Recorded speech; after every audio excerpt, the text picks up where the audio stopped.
to the March 4th, 2021 meeting of the MPC. Paul, why don't you start recording whenever you want? And if Brenda's not here, perhaps, I was wondering what Josh Scove looked like. Okay, perhaps you could take roll. I will. So, Chair, thank you. I will start recording the meeting now, and I'm also going to ask Metro TV to start the video cast. This conference will now be recorded. So I'm going to just read down the list of names, and this will be the roll call. You don't have to respond in the order that I see. I see, excuse me, just one moment. Here we go. Okay, I see Drew Pfefferly from LCOG, Ellen Courier from LCOG, Sid Schoaf from LCOG, Andrew Martin from LTD, Ann Heath from Coburg, Bill Johnson from ODOT, Caitlin Vargas, LTD, Dan Collister, LCOG, Commissioner Burney, Commissioner Buck, Dennis Mitchell from DKS Associates, Emma Newman from Springfield, Josh Scove from LTD, Kelly Clark from LCOG, Matt Rodriguez, City of Eugene, Rachel Dorfman, LCOG, Rob Innerfeld, City of Eugene, Sasha Vartanian, Lane County, Sean Van Gordon, Mayor Van Gordon, Springfield. We have a Metro Television person present, Tom Schwetz from LTD, and Councilor Groves from City of Eugene. I am one of the two callers. There's also a caller 6. If you would identify yourself, please.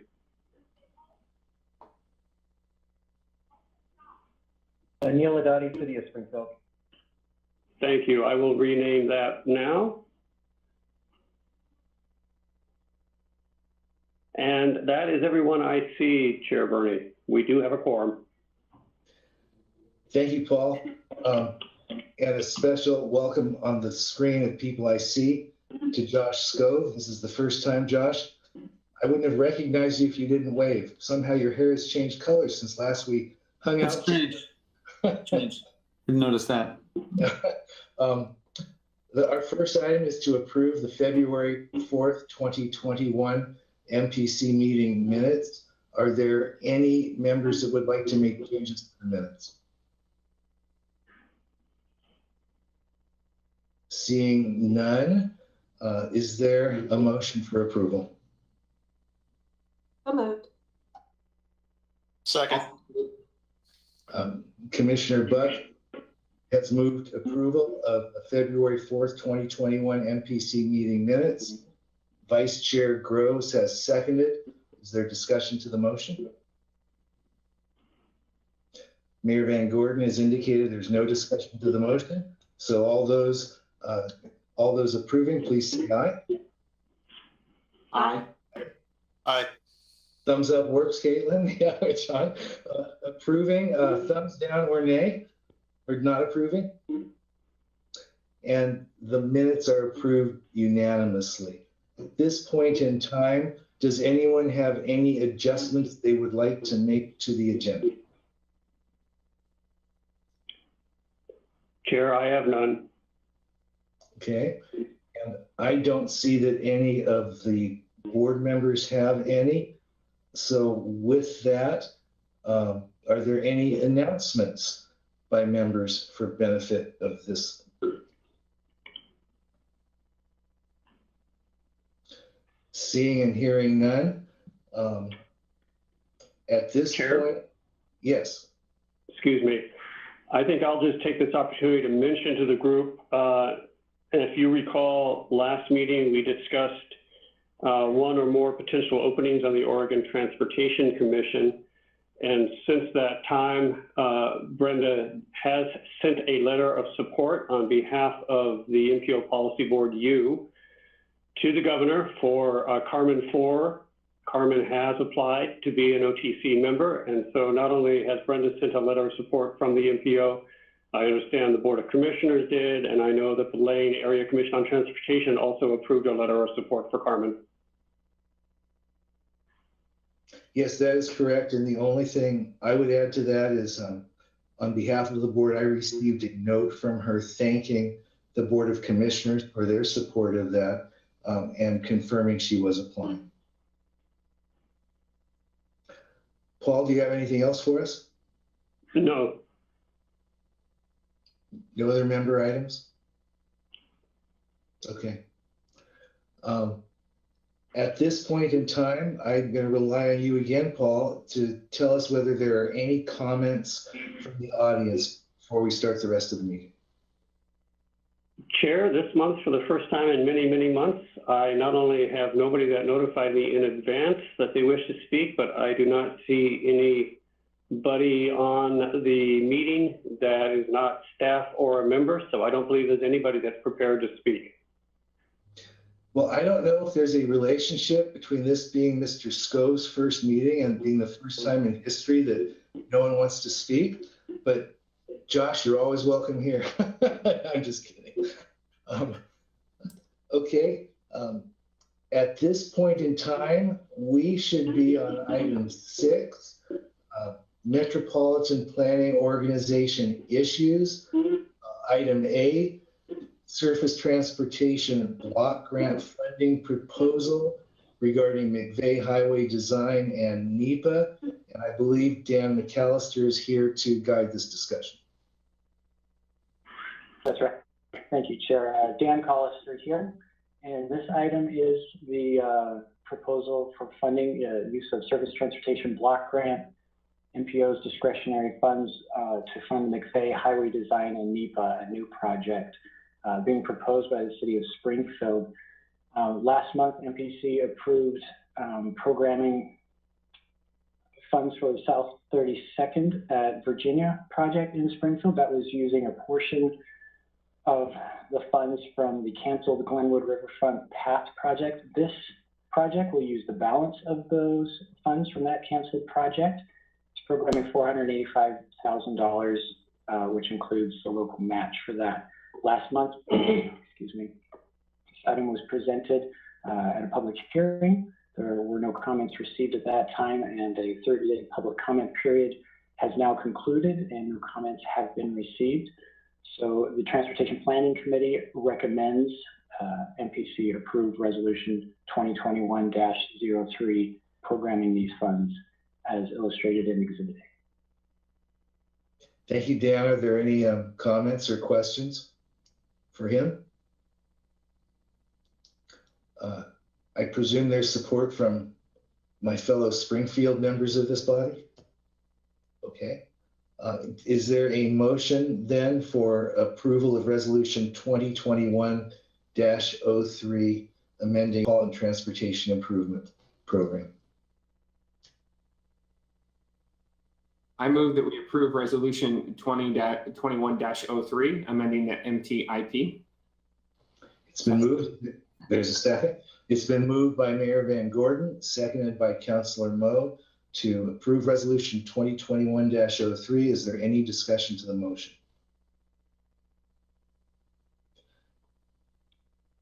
Seeing and hearing none, all those in favor signify by saying aye or however you like.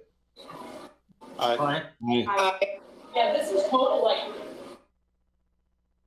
Opposed, nay. And this motion is approved unanimously.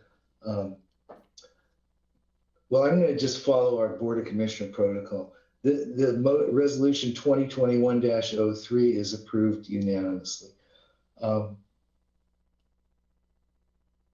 At this point, is there another agenda item that we're supposed to review before we go to item 6B? No, Chair. 6B is another request for approval of a resolution, and that would be the next item for discussion. Very good. And I notice this time we have Dan McAllister to talk us through it. Great, for a change. So very similar to the last item, this is a Surface Transportation Block Grant Funding proposal from the City of Eugene for a new project. It's a bridge project, Amazon Creek at Bailey Hill Road. This is programming funds from the canceled Ferry Street Bridge seismic retrofit project. Again, last month this was presented and we had a public hearing. No comments were received. The 30-day public comment period has concluded. No comments have been received there either. Transportation Planning Committee has recommended MPC approve Resolution 2021-04, which would program these funds accordingly.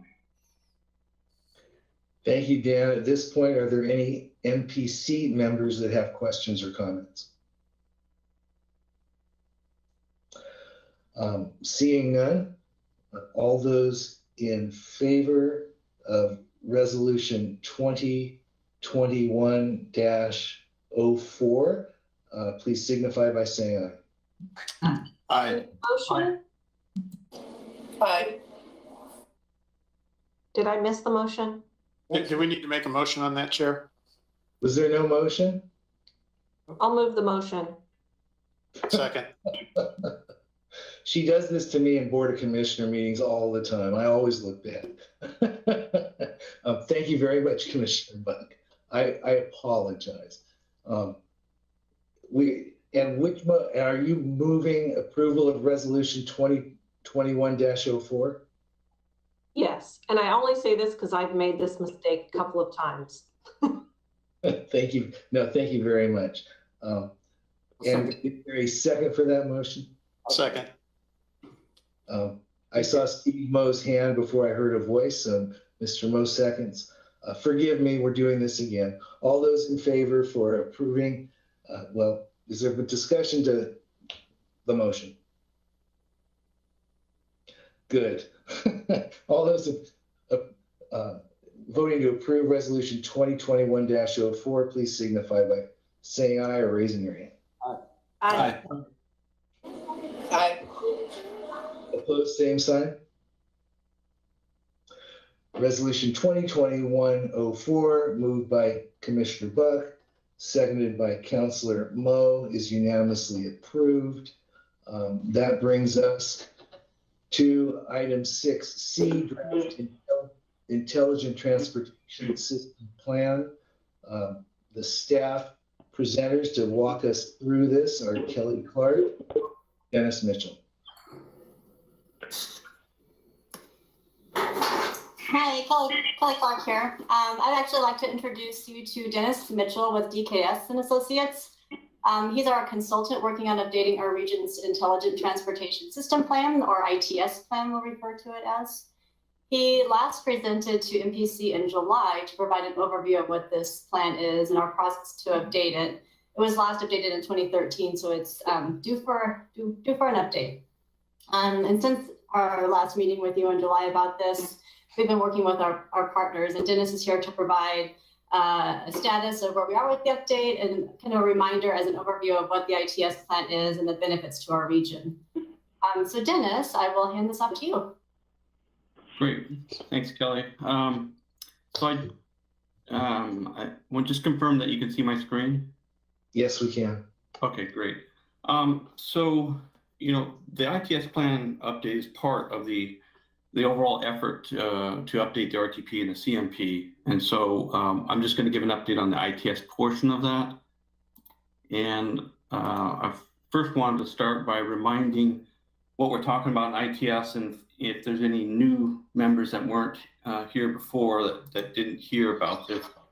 I just take a Dennis, before you, sorry, Dennis, to interrupt, can I just add in the RTP and the CMP that Dennis just referenced? The RTP is the Regional Transportation Plan, and the CMP is the Congestion Management Process, just so you have a reference for those acronyms. Sorry, Dennis.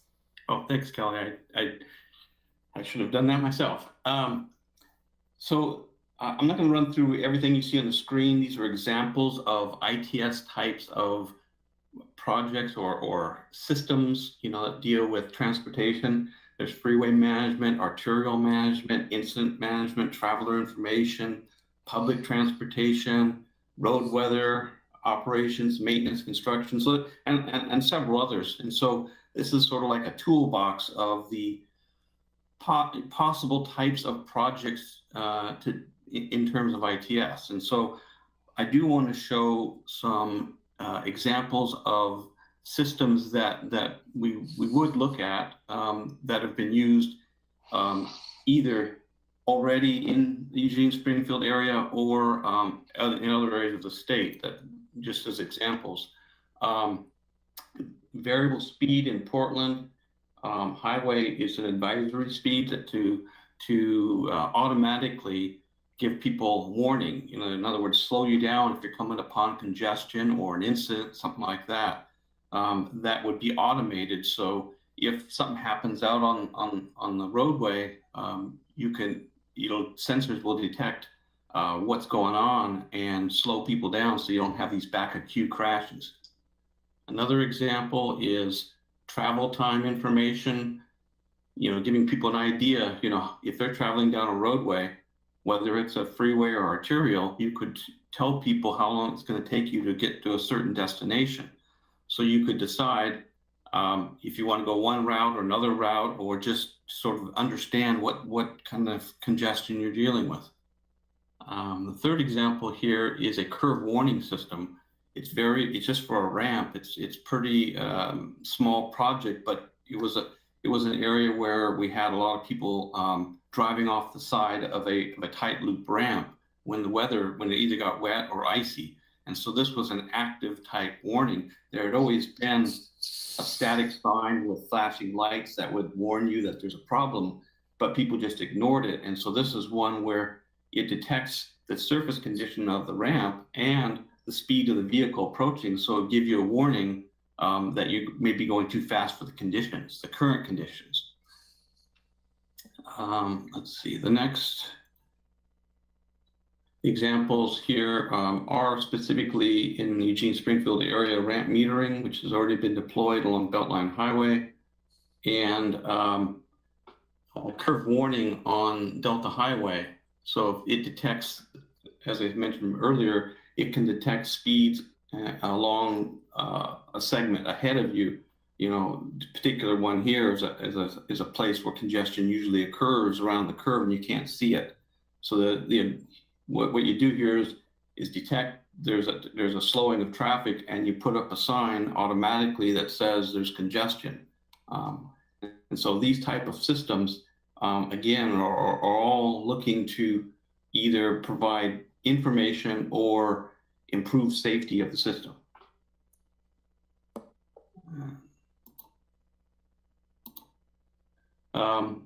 Oops, sorry, I think I missed one slide. There we go. So in terms of transit, there are ways to improve the efficiency of signals to prioritize mass transit, to help keep on schedule, improve the operations of the system to help with the demand to reduce single occupant vehicles.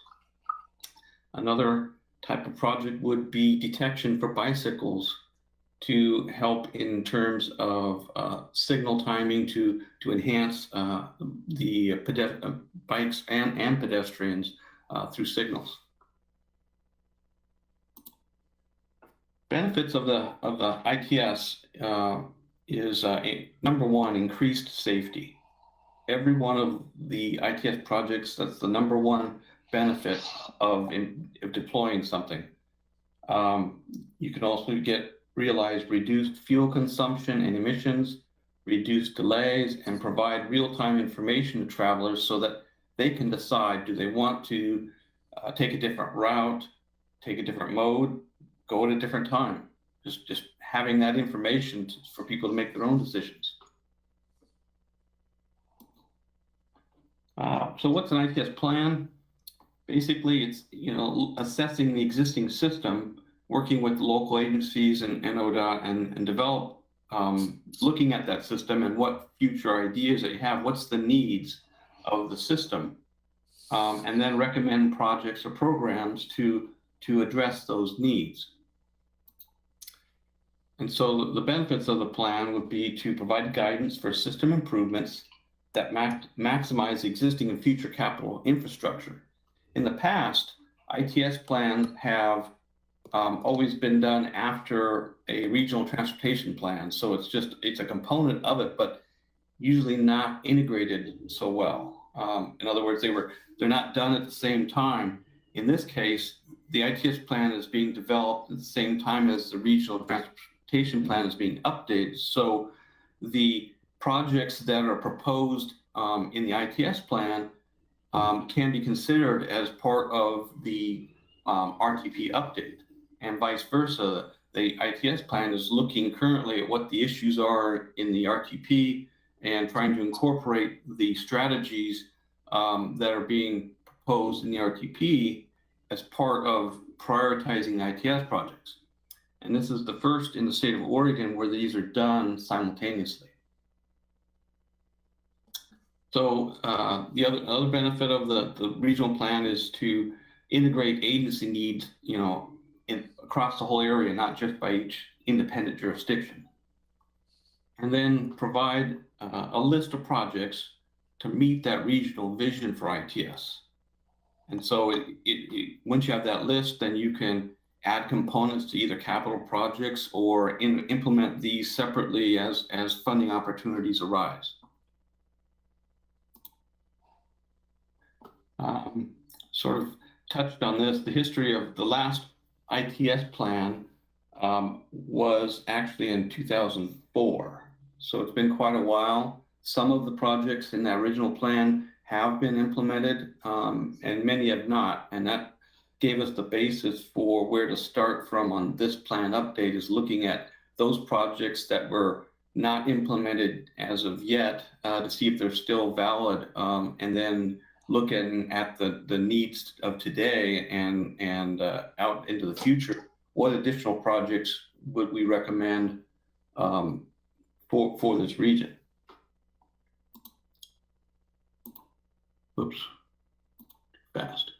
So we've had staff involvement from all the agencies listed here in developing this plan, getting input in terms of what's existing, what are the needs, what projects that we want to propose. Have all had staff involvement in developing this. So the status of the plan currently is we've developed a existing conditions chapter of this plan that has been reviewed by all the agencies. We've developed the system needs and has been already reviewed by all the agencies. And we have drafted a regional architecture which sort of describes operationally the data flows and the systems and how they interact. It's a federal requirement to have a regional architecture. So there is one currently for this area, and so we're looking at what updates to that need to be made, and that's currently being reviewed by the agencies. And the communications plan is basically, what kind of communication needs are there to support the project list that's being developed for ITS projects. In other words, a lot of the technology here needs communications to talk in between a central office and those devices, such as examples like cameras. You need to see the view from the cameras, or you need to be able to talk to a traffic signal to change the timing. So all these require some form of communication, whether that's twisted pair copper wire underground in conduit, is it fiber optics, is it wireless or cellular? All those things go into developing what's the plan to be able to support putting out these devices. And then finally, there's the deployment plan, which is the project list to implement and looking at prioritizing that list of projects. And so the project list has been drafted. It is currently being reviewed by staff. And we have scheduled a meeting next Monday to go through that list with all the agency staff to look at finalizing that list. And once that's completed, we'll put the whole plan together with an executive summary. So we should be done with that in the next month or so, and this plan will be completed. Any questions? Yeah, Councilor Mo. It it may already say this someplace, I haven't seen it yet. It sounds like this ITS plan is something that will be overlaying on existing highways and then implementing it in future designs to make the highways safer and more efficient. So it'll enable us to not make build as many highways as in the future. Is that sort of an idea? Yeah, it's to maximize your existing system is a big part of that. I don't think it'll negate ever expanding your capacity, but it will make the best use of the existing system, and that's what it generally deals with. Not an expansion of capacity, but a full efficient use of existing capacity. Yeah, we get pressure all the time to expand, and this will help us do that more intelligently, I guess. Thank you. I just in just one second, Mr. Scope. Mr. Mitchell, unless members want to refer back to slides, it would help me if you could take this PowerPoint off so I could get a bigger picture of who wants to speak, if that would be possible. And then I know that Mr. Scove had a question or a comment. Thank you, Chair Burney. First of all, I know the slides, the absence of the slides was noted in the packet. And will these be available? I mean, I don't know if they get posted to the website afterwards. Sorry for such a simple question. Yes, this is Paul. I can make those available. We did not have access to them before the meeting, but I can certainly send them out to members and staff after the meeting. Okay, yeah, that's helpful just for everyone, the public's sake. And then the more substantive question I had was, so you talked about the overlap of the ITS plan and some of the other things we're doing, like the RTP plan, and you gave some like really helpful, compelling examples of what ITS can mean. Can you, just for those of us in policy positions, but also with an intergovernmental interest, can you say something about like what we get from that coordinated planning? Like what kinds of, I don't know if it's that it sort of changes the project list, or it gives us new leverage by bringing the plans together, or if it just sort of cues things up for funding more concretely. I mean, all of those would be good, but I just want to hear, Dennis, what your sense is. I just give you a couple of examples, maybe, like when you operate traffic signals, and you have the idea is to have a central computer system that's controlling those, so you can change the timing or have it automatically adjust to current conditions. But if you cross a city boundary and the next city next to it is operating signals differently, then you're going to have some, the drivers don't care where the city boundaries are. Basically, they want to drive down a road. And so the coordination of how you operate signals across that boundary is one benefit of having these discussions, having systems that are tied together. It might be that in one regional area, you can have one central system that all the signals in all the jurisdictions use. So that makes that operation across the boundaries much better. That's one example. I can give some others. No, that's super helpful. Thank you. Well, and then a quick follow-on question was just if you could say a little bit about what we planned to do in 2013 but didn't do, and whether that was about funds available or if it was just the massive shifts in technology. If you had a quick answer, that'd be helpful. Obviously, there are some technology things that now are much better. In other words, improvements. So things that were, I'll just give an example, some that were in the previous project that, let's say, LTD was doing stuff with their bus dispatch system and GPS. And so they've implemented a lot of those things, but there's still some things to do. So the project that was identified previously is partially installed, but there's still some things that need to be done in upgrading our system. So the definition of a project in the plan is different than it was before. Another example would be ODOT has a lot of freeway management type facilities that were identified in the previous plan, but only a few of those have actually been implemented. So a lot of those that were identified previously are carried forward into this plan to do more management of the freeway system.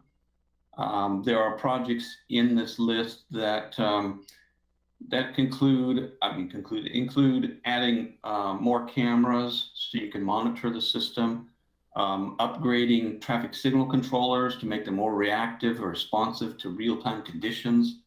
Those are the type of projects that are in there. Great, thank you. That's helpful. Yes, Councillor Groves. Thank you, Chair. Dennis, very interesting presentation. I'm sure with something that's this automated is going to be able to capture certain data that will help us make future decisions. Can you elaborate on that a little bit? And how much flexibility is there in design to maybe add in parameters that we might come up with in the future? So we did consider, sort of performance metrics. In other words, trying to evaluate, you're going to do some of these projects and how well does it work? It is obviously, you want to drive what you do and how you prioritize based on what's going to return the best investment. And so we did identify projects in there to do some of that data analysis, collection and analysis for performance metrics to be able to evaluate those projects. Great. And how would we access that? Or is that something that maybe with this group even could be brought back periodically, just so we know how we're performing? So the project identified the need to sort of create that data, for lack of a different word, a sort of a data warehouse, because the whole idea was a data sharing project. There's data available that currently not all agencies are making use of, such as ODOT has purchased vehicle probe data for the entire state, which this region has access to. So it gives you travel time information on every roadway, not just ODOT's roadway, but every roadway. And that data set live is available. So that, one of the projects identified was how do we use that data, within each agency to help improve their operations. I guess my next question is for either Rod Enterfield or Matt Rodriguez. From Eugene's standpoint, I'm guessing we're already using that data.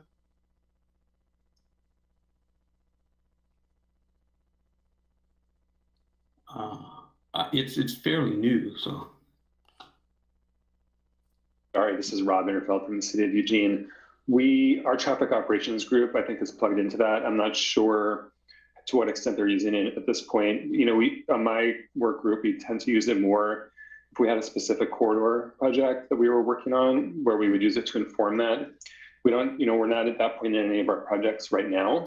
I would say that I think one of the challenges is just the capacity, especially with the traffic operations group, of just having the capacity to use the data outside of just the everyday work that they're doing to just, keep the system running. Got it. Okay, thank you. I'm just thinking like Franklin Boulevard. It seems like that would be a good partnership between Eugene and Springfield to try and, look at some of that data together as we look at improvements along that corridor.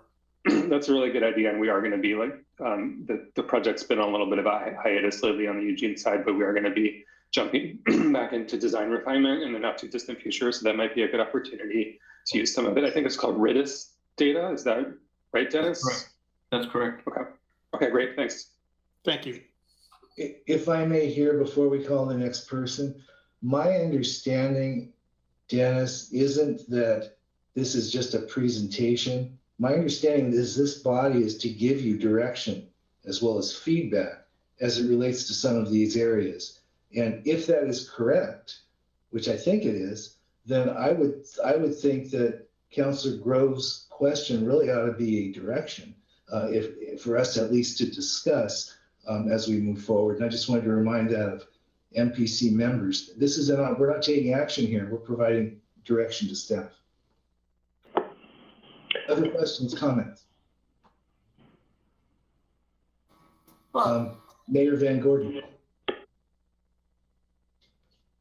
So this is really, really interesting information. So I think I've got sort of two layers of questions. The first question is, this is sort of unseen by the public. You know, this is sort of the back end. How do you make the system work better? So has there been any conversation, if I'm an average member of the public, right, like, and I see a pothole that impacts my life, and that feels like the system's not running better? Has there been any sort of conversation about how we sort of frame up the story to the public that investments made in, like, what benefits they see from investments in this sort of intelligent transportation versus filling in more potholes if I hit every time I go to work every day? So let me take a stab at that first, and then you can ask LCOG for some help on this. But the ITS plan itself is really about improving the system from these, from input from the system operators who manage that and operate from day to day. Is how to improve that for their customers, which are the traveling public. But along with that, since we have the opportunity to implement this plan, or I should say develop this plan in conjunction with the RTP, the public outreach piece of this would be handled through the RTP update rather than just strictly from an ITS standpoint. Okay, and I think this is a critical part and critical investments that we make, but I think we just have to find a place where that public input piece sounds less technical and more like what's in it for them, right? Because the one you told was, hey, look, road conditions on an on-ramp, they're too icy and I'm going too fast, right? That's really helpful to your individual safety. But a lot of this sort of happens behind the scenes, and I think that story is important to tell to the public. Sort of the next sort of level of question is, really around that. I think Springfield's just touching this data too. So is there a plan to, like, if ODOT has bought all this data, right, or that there's additional resources out there available, how does that get from sort of Salem to, to Lane County? So one thing that, the first part of that was ODOT put on some training sessions and invited everyone to, and I know that there's been a lot of involvement from agencies across the state to learn about it. One project that we identified, and when I say a list of projects, not all of them are, say, go out and build something. Some of them are projects to coordinate or develop a data sharing sort of effort. And so basically, we are identifying in this plan a need to develop a data sharing and how to use this data without, in other words, until you get into it, to find, the exact requirements and how you do it. We're just identifying the need to go and do that. Yes, and I think that's the overall theme of where my comment is, and maybe that's just for Paul to note, and maybe even the ODOT folks to note, is the whole thing is that the whole goal is to try to work better left to right, not up and down, right? So like whenever we write these plans, we really sort of need to be driving about how do you get Eugene, Springfield, Lane County sitting at the table sharing information? How do you get, right? And that should always be the sort of theme about it. And then the last, I guess, challenging question that I had is from performance metrics, right? Like I heard you bring up, hey, we're just starting to evaluate how these investments happen. I would challenge us as a group to continue to push on those sort of stronger performance metrics, because we always sort of just lag behind, and we've got a lot of money sort of wrapped up in everything we do, and being able to evaluate where the return is makes a lot of sense. Thank you, Mayor. Are there other? Yes, Ms. Clark. If I may just wrap up here, thank you for your time and your feedback. This is really helpful. As Dennis mentioned, we are our next advisory committee meeting for this project is scheduled for next Monday, where we'll be looking at the project list. And once we receive the feedback from those members, we'll be compiling all of the different chapters that we've been drafting into a draft document that will be available for review and comment at that point. And we'd like to bring it back to you likely in May. And then carrying on from that, we'll be continuing with our regional transportation plan congestion management process updates and bringing the strategies and projects from this effort into that plan. And so you'll see kind of a continuation of the conversation in that plan. And Chair, I'll just add to that, that when again, today certainly was looking for some direction and feedback from you, as you mentioned, but we will be compiling, as Kelly said, the full draft of the ITS plan and all of those parts of it that Dennis walked you through, and not only bringing it to you, but putting it out for public comment, public involvement. So you'll be hearing any of those comments and input that we receive. Thank you. And I presume, because Dennis in his report, Dennis, you said you're going to have staff's going to look at a list of projects and make decisions and put them in this report. I'm assuming, but I should articulate this, that this body will see specifically what those projects are and staff's cost benefit as to where they're placed in the priority scheme and the actual cost, the budget cost. Is that correct? Is that what part of what we will be looking at and being able to provide input on?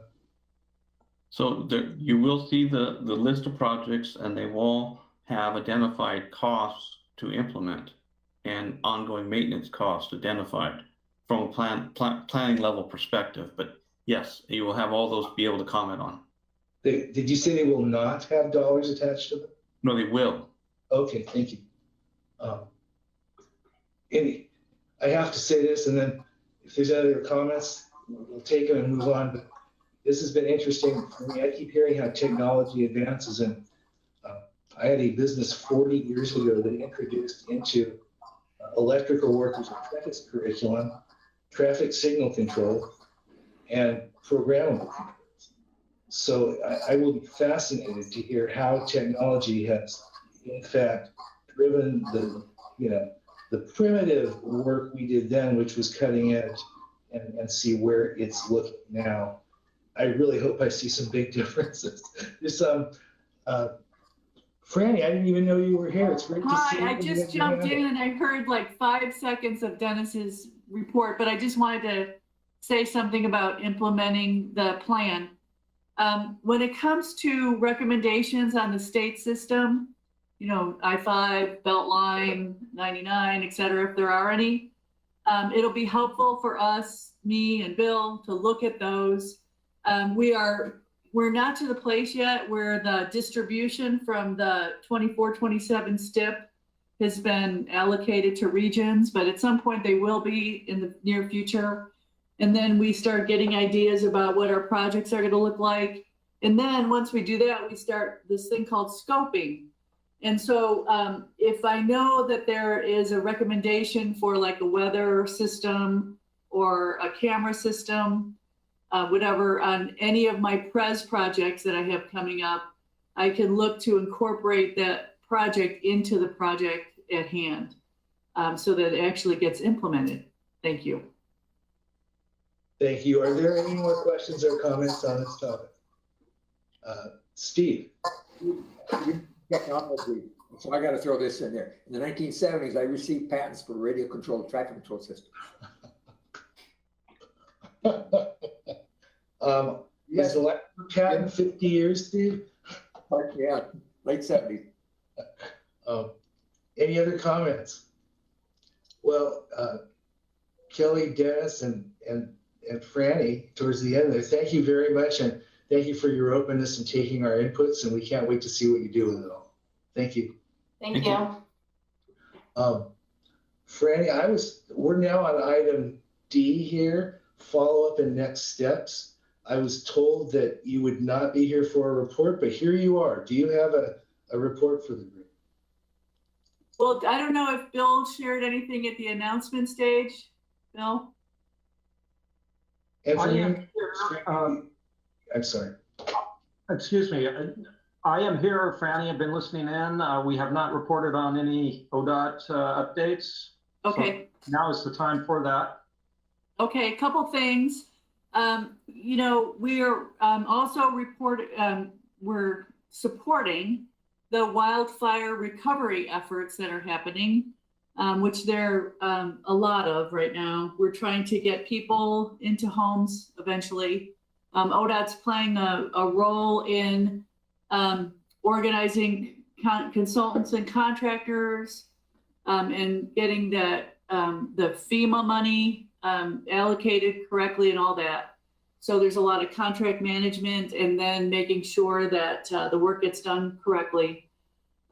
There's been a lot of efforts at cleaning up the sites, removing the fire debris. Most of it or much of it is hazardous from the buildings that have burned and vehicles that have burned. So there's a lot of work involved. And then the next stages will be, of course, to get the properties ready for either modular homes or stick-built homes. And so in that effort, I am having to give up a project manager, and that project manager is Drake McGee, and he has worked with many of the staff at the Springfield, Eugene, Coburg, Lane County transportation projects.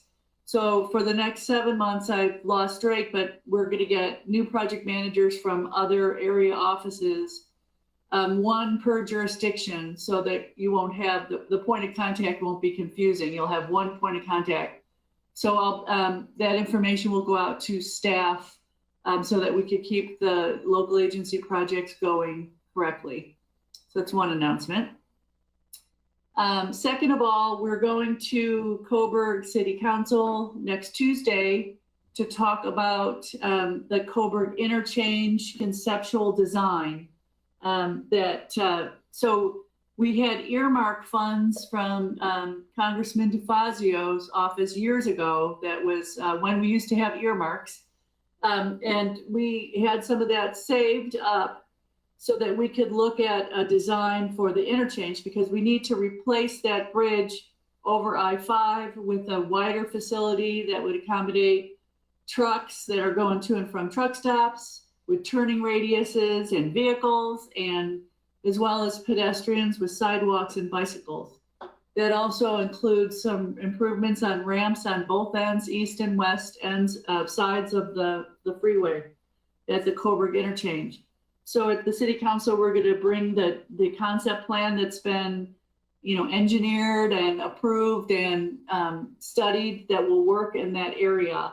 The idea of the presentation is to let the city council know how far we've gotten, that we want to be looking for funding to complete the design and to construct it. We have an estimate of about $37 million for that project.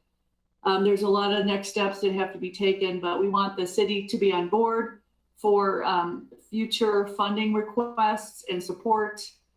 And so I wanted to let you know that was happening. That's all my announcements. Thank you very much. Are there any questions or comments for Franny? Moving along, Paul, I'm sorry.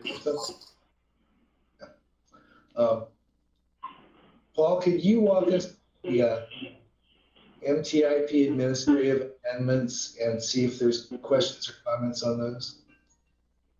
Sure, Chair, and really what you just said is what I usually ask, which is this is in your monthly packet as an information item to let you know what amendments were approved administratively or in process of being approved administratively by your advisory committee. If there's any questions, we'd be happy to answer them.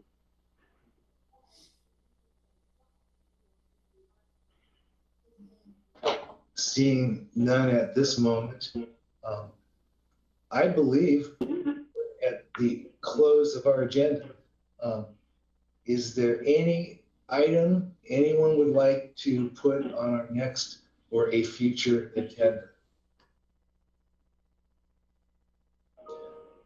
Chair, I can speak a little bit to what's coming up. Thank you. So obviously we've had a very short meeting today. There were a couple of presentations for information purposes that weren't quite ready to go this month, but we have a very full meeting already planned for April. In April, we will be bringing to you the MPO's draft planning work program for next fiscal year. For those of you who aren't familiar, every year the MPO has to develop what's called the Unified Planning Work Program, or the UPWP, and that work program has to show all of the planning activities in transportation that are happening within the MPO and how they're funded, and has to show how the MPO's federal funds will be used for planning purposes in the next fiscal year. We actually had a 2-hour meeting yesterday with USDOT and ODOT officials, and they went over the draft with us. It was a very good meeting. So we will be bringing the draft to you and opening public comment on the work program next month. Approval of that would be in May. Also in April, we're going to have ODOT staff from Salem bring to you a discussion on ODOT's update of their safety action plan, fairly major statewide safety action plan effort there. And also paired up with that, ODOT staff will be bringing you some interesting research that they just completed on bicycle and pedestrian safety impacts to the BIPOC community. So there'll be a presentation on that and some opportunity for you to discuss what that research found. That's what's coming up in April. That's coming up on April Fool's Day. It is. Yes. Are there any other items or any items that any members of the board would like to place on that or future agendas? Seeing none. Oh, I'm sorry. Yes, Councilor Groves. That was a late raise of my hand, Chair. Thank you, Chair.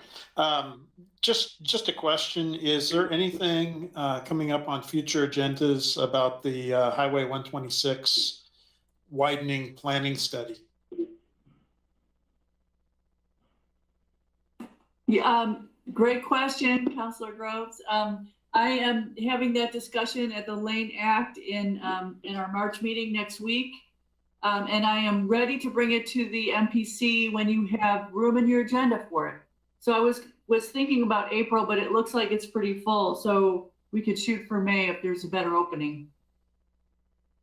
I don't think it's I was just gonna say, I don't think there's a rush to it. I just had heard something from Ellen a while back and hadn't seen any more. So I was just curious if that was still in the queue. I know there's some higher priority projects in the queue ahead of that, but just curiosity. Thank you. Councilor Moe. Which part of 126 are you talking about? Between Eugene and Benita. Okay. Yep, that needs it. And Chair? Yes. I realize I skipped over a very important item that's planned for April agenda also, which, if you'll recall, last month we brought to you what we called the base set of performance measures for the update of the regional transportation plan. At the April meeting, we'll be continuing the discussion on performance measures, including taking a look at possible additional performance measures and targets. Thank you very much. Any other items? Well, I'll take this opportunity. I believe, if I'm wrong, it'll be the first time. So this is the first time we've had Mayor Van Gordon with us. Mayor, congratulations. And I believe this is the first time that we have had Mr. Scove. Is it LTD? Forgive me for not knowing, but is that the body whose seat you're representing on this group? That's right. That's right.